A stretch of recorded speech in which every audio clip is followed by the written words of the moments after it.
कहते हैं कि साल 1962 में बाबा वैद्यनाथ मंदिर में एक दरवाजा बनाने के लिए मंदिर में खुदाई का काम चल रहा था।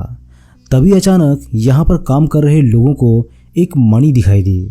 ये मणि ऐसी थी जिसे देखकर लोगों को अपनी आंखों पर यकीन नहीं हुआ। फिर यहाँ के पुजारियों को जब ये मणि दिखाई गई तो उन्होंने ये साफ कर दिया कि ये चंद्रकांत मणि है। जब चंद्रकांत मणि के बारे में कुछ और जांच पड़ताल की गई तो सबके होश उड़ गए, क्योंकि पुराणों में ये वर्णित है कि ये चंद्रकांत मणि महाबली रावण की है। ज्योतिर्लिंगों में से एक वैद्यनाथ मंदिर स्थापत्य कला की दृष्टि से देश के प्राचीनतम मंदिरों में से एक है।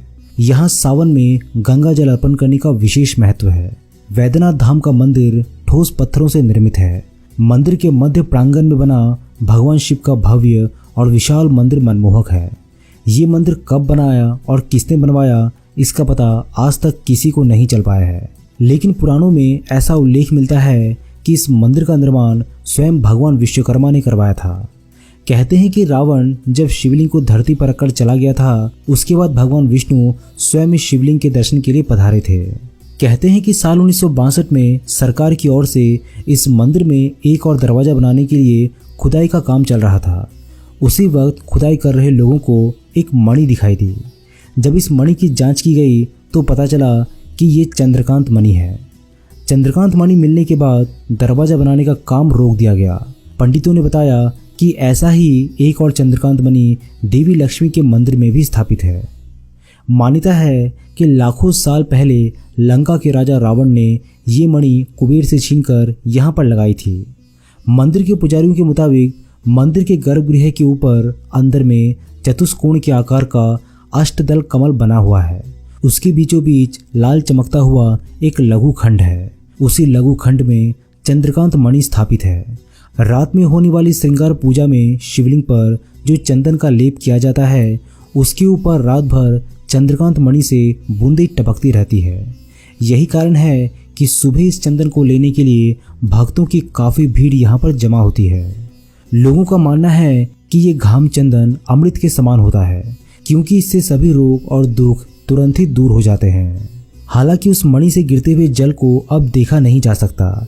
इसके बारे में कुछ प्रत्यक्षदर्शियों का मानना है कि पहले तो जल की बूंदों को गिरते हुए सबने खुली आंखों से देखा था, लेकिन जब उसे छूने के लिए शिवलिंग के ऊपर हाथ रखा गया तो बूंदें नहीं गिरी।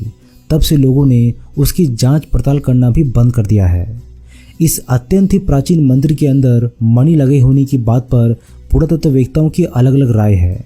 उनका कहना है कि बाबा मंदिर के 74 फीट ऊंचे गुंबज को संतुलन बनाए रखने के उद्देश्य से ही अमूल्य रत्नों से जड़ित किसी यंत्र को बाबा वैद्यनाथ मंदिर के भीतर पड़ाकोष्ठ में स्थापित किया गया होगा, जिसे लोगों ने पुराणों में वर्णित चंद्रकांत मणि मान लिया है। दोस्तों, ये तो हुई चंद्रकांत मणि की बात, लेकिन क्या आपने कभी ये सोचा है कि जहां हर एक मंदिर पर कभी न कभी प्राकृतिक आपदाओं के चलते मंदिरों को कुछ न कुछ क्षति अवश्य पहुंची है, लेकिन बाबा वैद्यनाथ धाम में आज तक कोई भी प्राकृतिक आपदा क्यों नहीं आए? दोस्तों, आपको जानकर ये आश्चर्य होगा कि इस मंदिर में एक ऐसी चीज़ प्राचीन काल से ही लगी है जिसके कारण इस मंदिर को कोई आज भी नहीं आ सकती, और इसके बारे में हम आपको एक दूसरे वीडियो के माध्यम से बताएंगे। इस वीडियो से जुड़े कोई भी सवाल अगर आपके मन में है तो कमेंट बॉक्स के माध्यम